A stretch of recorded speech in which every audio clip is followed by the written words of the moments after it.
Within your machine learning process, if you don't have a proper pipeline to orchestrate your ML steps, which is from gathering your data, massaging and pre-processing your data, and feed the machine learning model, then unfortunately, this mess will happen to your machine learning and MLOps project.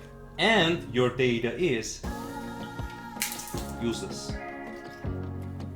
Wow, what a performance. Just make sure you clean the floor, okay? Wait, if you would know what I'm going to talk about today, you would prefer to make the mess here rather than your machine learning project, which you have invested your time, budget, and resources. What do you mean?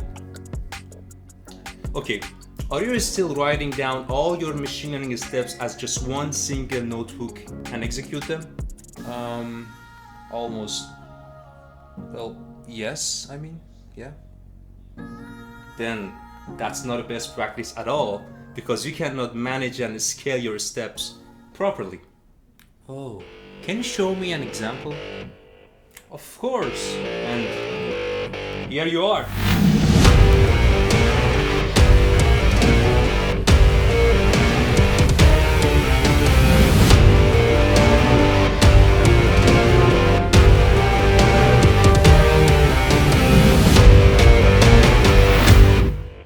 Hello everyone, this is MG and we're back with another video session which we are going to showcase you how you can leverage Azure Machine Learning pipelines to manage and orchestrate your machine learning steps properly. Let's go for it. Alright, here is my Azure Machine Learning workspace and welcome everyone to my notebooks. So what I'm going to do, as you can see, I have already created a folder called the MyC taxi data regression model, and as you might know, this is pretty famous actually data set which is coming from also Azure Open Dataset, that I'm going to fetch the data and train a regression model through applying all those pre-processing steps we need to do through leveraging Azure Machine Learning pipeline.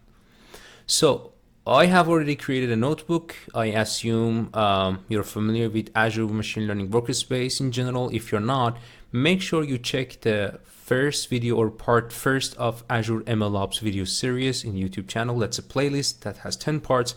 And the first part start with a walkthrough about Azure Machine Learning workspace and the components. We will discuss about all these components here.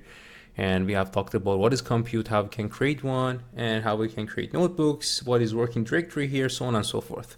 So assuming that you're already familiar with, and make sure if you haven't, watch the video first, and then you can resume the video here. So I have a compute I have created running called MG01. I think that's just a CPU machine. Yes. And what I'm going to do, I already have the code. I'll paste them here in my notebook and I'll explain step by step what we are doing. So what is the first step? Certainly grabbing the data. And what I am doing here, I am importing some of the libraries and packages I need to, for example, work with Pandas data frame, and from Azure ML Open Dataset, as I mentioned you, I am getting this NYC taxi data for green and yellow taxi, and I'll tell you that what we are going to predict using this data set.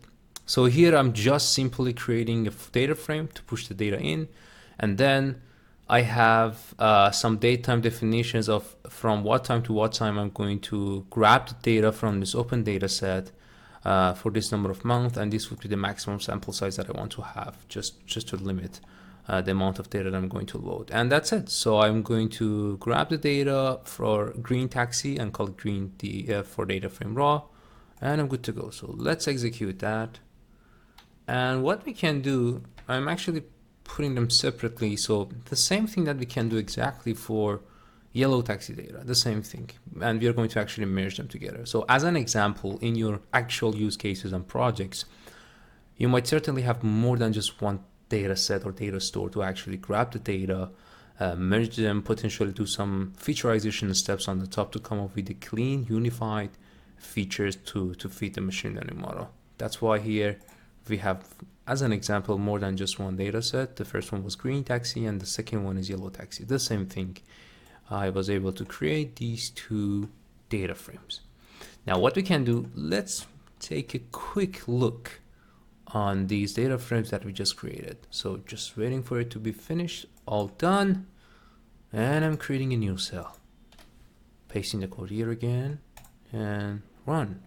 So you can see here I have some information or features about the number of the passengers, what was the time for drop off, the pickup time, location, the distance of that, the distance of the journey, some latitude longitude information about the location, and all the way you can see one of these columns, if I'm not mistaken, is actually about the fare or cost that taxi had. Yes, here's the fare amount. What we are going to do, we're going to train a regression model to actually predict this value. So this would be our target. Okay, now we took a look at the data, and that's the time I'm going to download this data locally, and then we want to upload it to a blob that we have defined before as a blob store, as a data store. So here what I can do, I'm just creating a directory locally based on the type of the data we are gathering, green or yellow, in a Parquet format, and we're good to go. So I'm executing the code, and you can see that the data is written to local folder. Let's figure out where the data is. So I have defined a folder called data that's here, and inside that I should have green and yellow folders. There you go, these are here, and inside them you can see I have Parquet files that I grabbed it from Azure Open Dataset. If you remember again from the part first of Azure MLOps video series, we were talking about what is dataset and data store from Azure Machine Learning, which are basically here, data store and dataset. Data store is just a pointer to a location that you have your data there. That can be a blob storage, that can be SQL database, that can be Postgres database, that can be ADLS Gen 2 or Azure Data Lake Storage Gen 2, so on and so forth. And by default, Azure ML is coming with a storage account on backend, so which is the default blob storage I have defined here. And I want to actually create a data set out of what I downloaded and put in the default data store to call a data set. Let me actually paste the code and explain it here better. What you can see here, simply with this command line, I'm connecting to my workspace. After doing so, I am actually calling my default data store, which is a blob, and having that as a pointer here, and I'm just uploading these files that I downloaded to this target that I have, which is my default data store, and that's it. So I'm going to download them there, and it's gonna take a couple of seconds, probably all done. What are you gonna do after? Now you need to register this data as a data set. Why? Again, this is certainly best practice in Azure ML. Any type of data that you're using to train the models or do any pre-processing, make sure you actually register them as a data set first. And the reason is, with having this defined concept of data set in Azure ML, you can versionize your data set. You can later on track and check out in the logs what data set was being used to train my model, who created that data set. And whenever we create a data set, automatically Azure ML create a dashboard that shows some statistical results of my data set. For example, what is the distribution of each feature? What is the mean, max, median, standard deviation, so on and so forth. So that being said, and these are, by the way, just some of the very high level benefits of Azure Dataset definition. But again, check out that video that I mentioned earlier, but quickly recapping on why we are registering that here. So my dataset that I'm going to create is a tabular data, and I have already defining the path that I have uploaded the data to the default store here, and we should be good to go after executing this code. And now I can just register it here with saying this data that I define here, register within this workspace that we define that here, which is my Azure Machine workspace, and this is the name that I'm going to define for this data set when I'm registering that. And clicking on code. Actually, before I go further, let me show you what we have done with this registering as a data set to make it more tangible. So if I go to data set, you can see that now the yellow taxi data and green taxi data is created for me within the date that, for example, I was recording the video and who actually created that, so on and so forth. And I told you that even if you click on Explorer, it will show you a dashboard that showcases you some of the information about the data. If I click on profile, you can see the distribution is here, the mean, mag, count, so on and so forth. And whatever I'm going to do on the top of this data, it will be all tracked and logged under the definition of this data set, which is fairly easy for me to follow up and have traceability on what I'm doing in this workspace within my machine learning process. So going back to the notebook, now you have a better understanding about what is this data set exactly and why we utilize that and or register that. Next thing, what I'm going to do for our pipeline that we're going to execute, we certainly need a compute engine. So here I am creating a CPU cluster. You can actually create that using the UI in the compute section. Again, I showed you in the previous video, but here you can just use the code, and I'm telling that if that compute engine exists, then skip. If not, create that, and this is the VM size or type that I want to have with maximum with the 4 nodes, and just create inside this workspace that I have. And this is my Azure ML compute cluster name, and this is the configurations that I have defined above. And we should be fine. I think I've created this before. Yes, so found existing cluster. So it's not creating a new one for me. Perfect. Now we got the data, we registered the data as a data set, and now we have a compute engine as a cluster to execute our codes and pipelines later. So what is next? What I would like to do, I'm going to actually define my run configurations. This is the code. Oh no, I pasted the same code again. Let me copy that again from the other window and paste it here. All right. So what is run configurations? Well, certainly for executing any code, any even I would say a Python script, you certainly need some Python libraries, packages that you have used in your coding, pre-processing or training steps, right? So what you can do in Azure ML, you can define them basically as an image, like in Docker using some dependencies YAML file. And then when you execute this code anytime in inferencing or anytime you want to execute this pipeline again, that compute engine knows what is the operating system requirement and packages needed to execute your code. That's why regardless of which compute I have used to develop this code and test them, when I pass this solution through a DevOps process, let's say for staging environment, production environment, I wouldn't have necessarily any concerns that if it fails or not because of the necessary packages. So again, it is a pretty must best practice that make sure you define the environment here. In Azure ML, there are some already predefined environment that you can use them, some packages already installed there. Here I want to manage my own basically environment with adding the libraries that I want, so that's why here I'm putting false, and I should be fine when I execute this code telling that my run configuration is created. So that's the environment that I have defined for running the pipeline that later I'm going to execute. So what is next?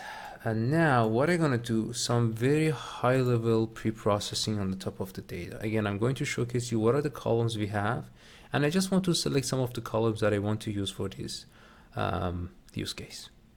And here you go. I have selected the columns that I want, and then we will have the fun part getting started. So let me copy the code, paste it here. What I'm going to do here actually, first I have defining what is the path that my script exists. And you might question, what are those scripts?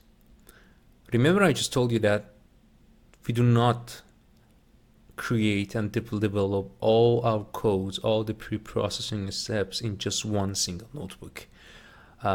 So here, what I have done before, and grab the data actually, and the samples from the Azure ML GitHub sample code. Here, let me find, yeah, if I go to scripts, this path and prep data, you can see I have all different Python codes that one of them clean the data, one of them filter the data, one of them merge, normalize, and transform it.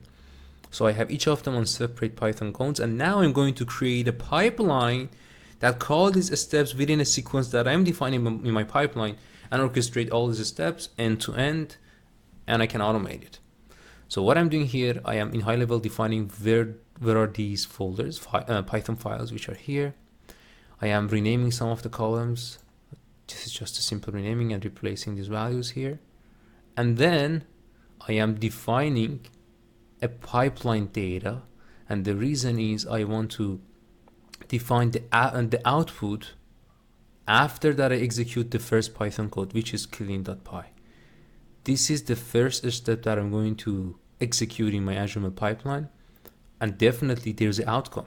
There's a clean data out of the execution section of this file. So I need to define the output as a pipeline data, because later I want to pass the output of this file to the next step, which is another code that does the filtering. So after defining that, here what I'm doing, I am defining a step for my Azure Machine Learning pipeline. What is this step? It's a Python script step. Why? Because I want to execute a Python code. Where is it? That's actually the name here. And I want to have the output as I have defined here on the top. These are some of the arguments that I want to pass to this Python file, which I want to pass the number of the useful columns I define on above that I will show you, the name of the columns, and the output that we have defined here. Let me actually open this file to show you how this should be defined inside this clean.py.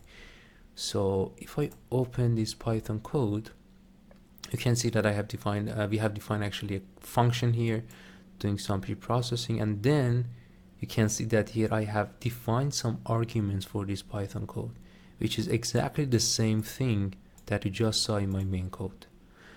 So I'm showing you that within the definition of a step for your Azure ML pipeline, you can define some parameters in your your clean.py, any Python code you're going to execute, and from your pipeline step,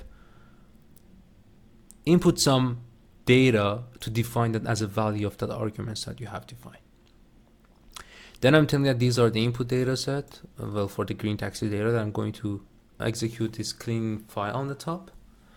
And just before I forget, this is a very interesting parameter, allow reuse, which is equal to true. That means if I'm going to execute all my pipeline again, then of course the first step will be executing this Python code because we're defining that here.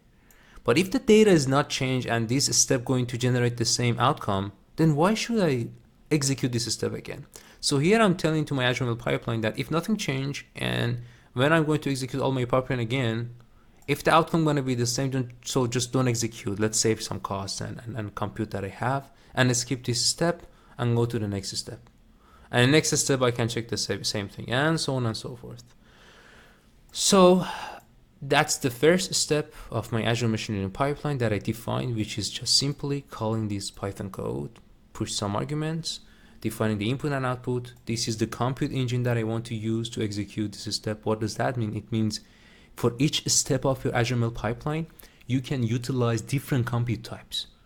For pre-processing, I can use CPU machine, which is this machine we define on the top. But for training, I can, let's say, use a GPU machine, another type of compute. That's how I can granularly scale each step of my Azure ML over different computes and different environments. Why? Because here I'm saying run config is equal to AML run config. We define them here on the top, if you remember. I can define different packages for, let's say, filter.py, merge.py, different run config environment. So I have full flexibility on that. I know I explained a lot here because it was very important, but for the rest, it should be very fast. So very similarly, I'm doing the same. Again, just showcasing you as an example. The same thing now this time for the yellow data, taxi data, instead of the green one. And almost everything is exactly the same, except just the data frame is different. So did I execute this one? No. How did I forget? So, okay. This one done.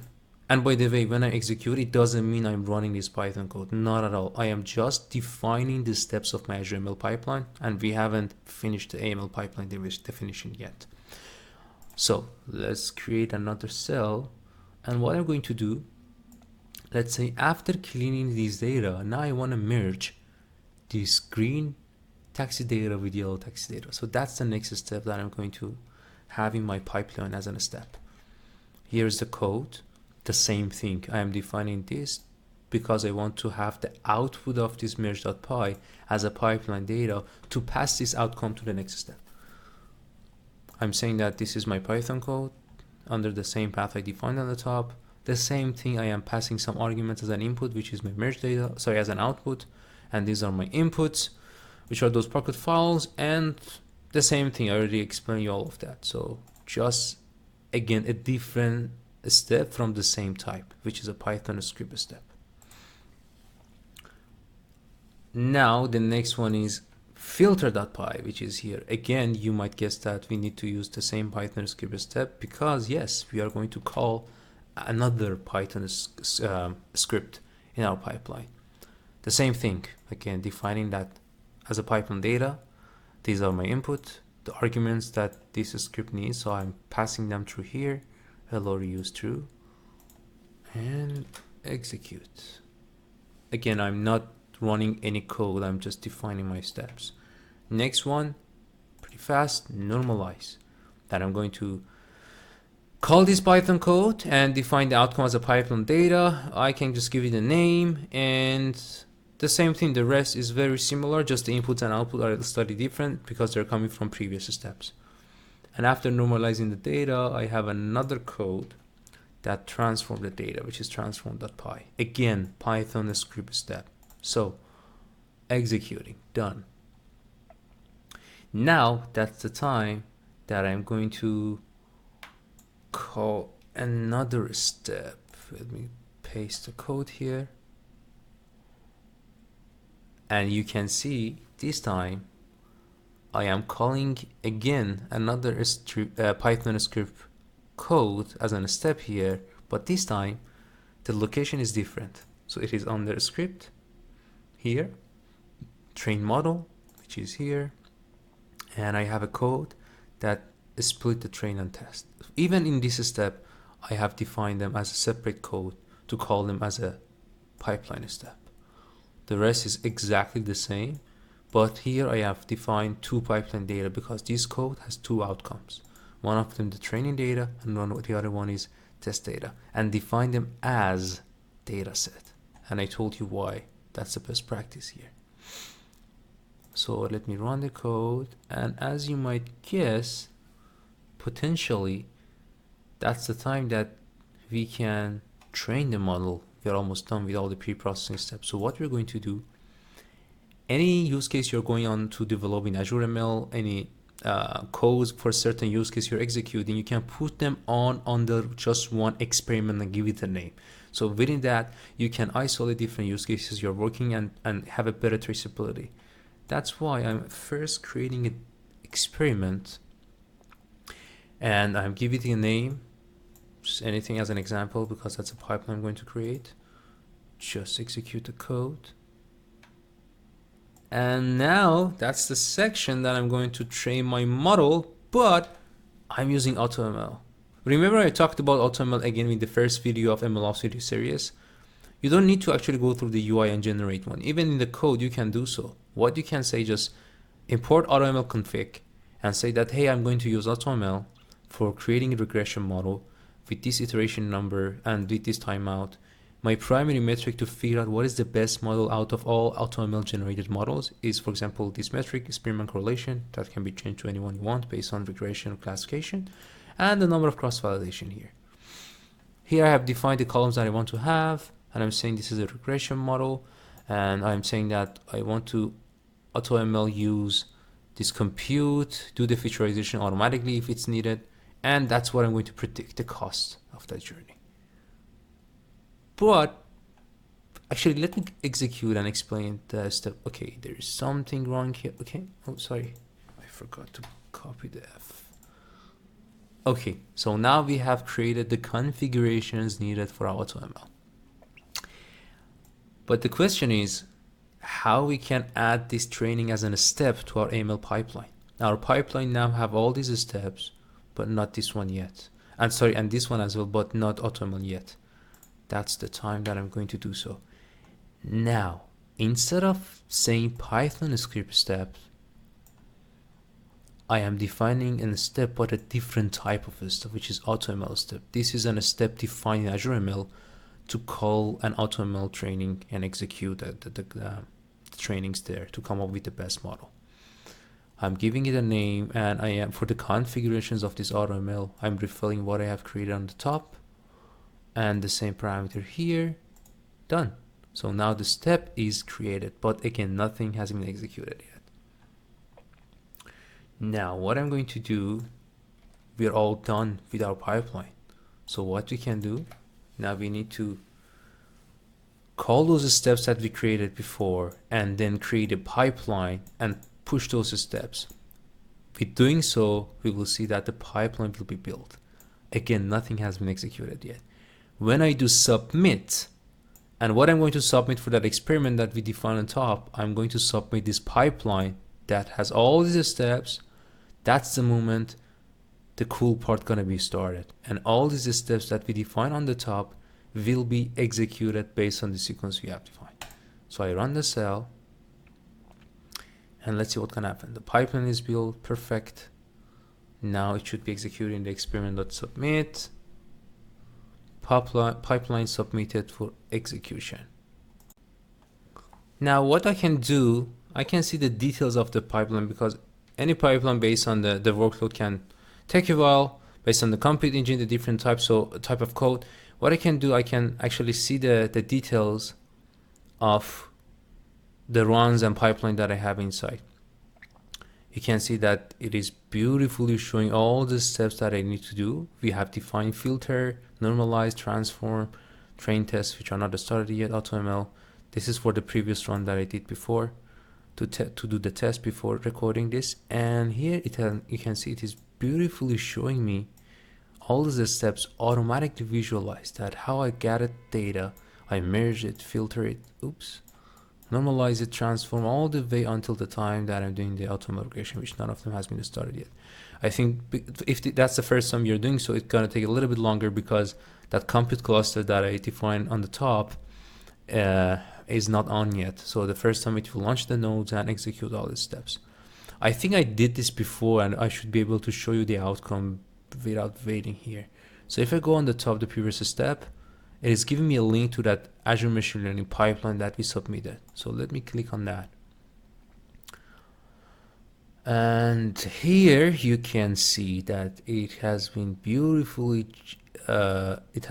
created my pipeline and visualize that I can track what is going on, what is happening. You can see all the steps were completed when I test the code and automatically deploy the pipeline.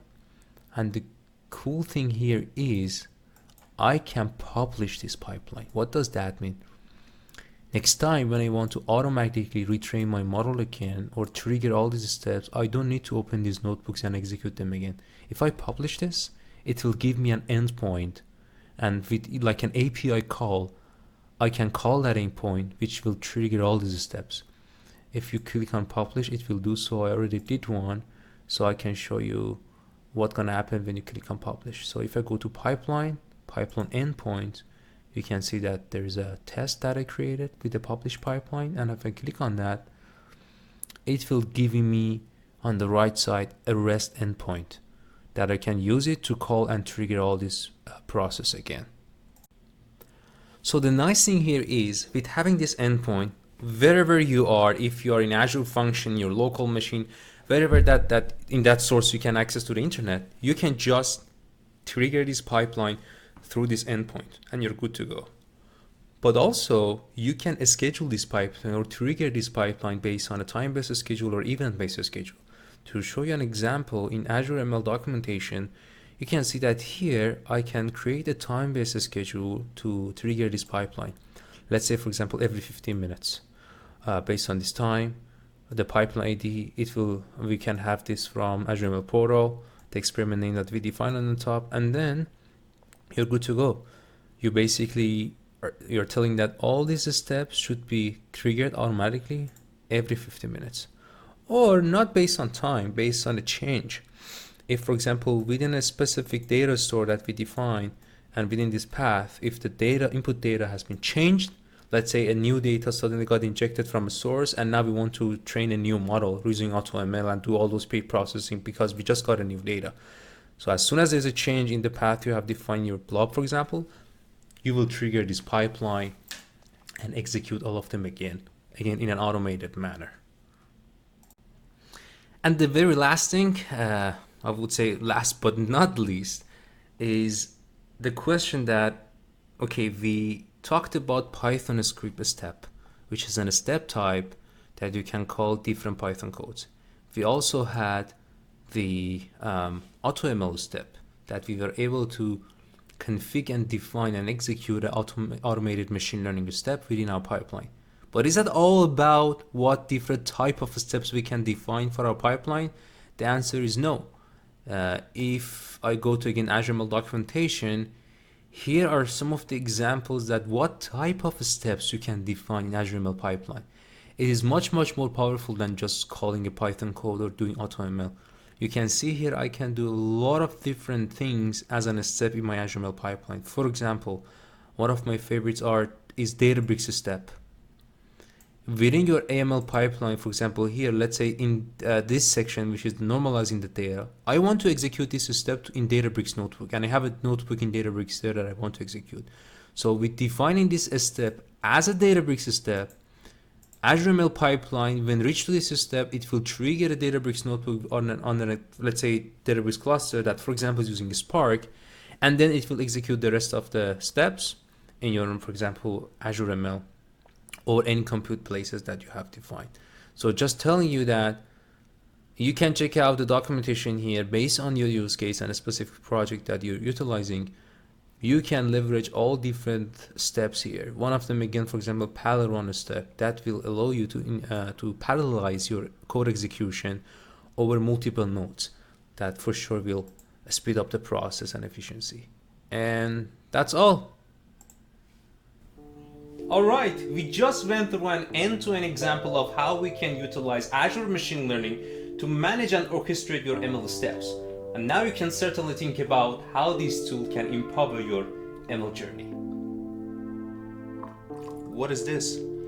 Well, you gave me an ML pipeline, and I'm giving you a pipeline to drink your water. Tastes very much better, by the way. Taste? This is just water. I know, but it's all about interpretation and explanations. Yes. Wasn't that about our previous video about responsible AI dashboard that we recorded last time?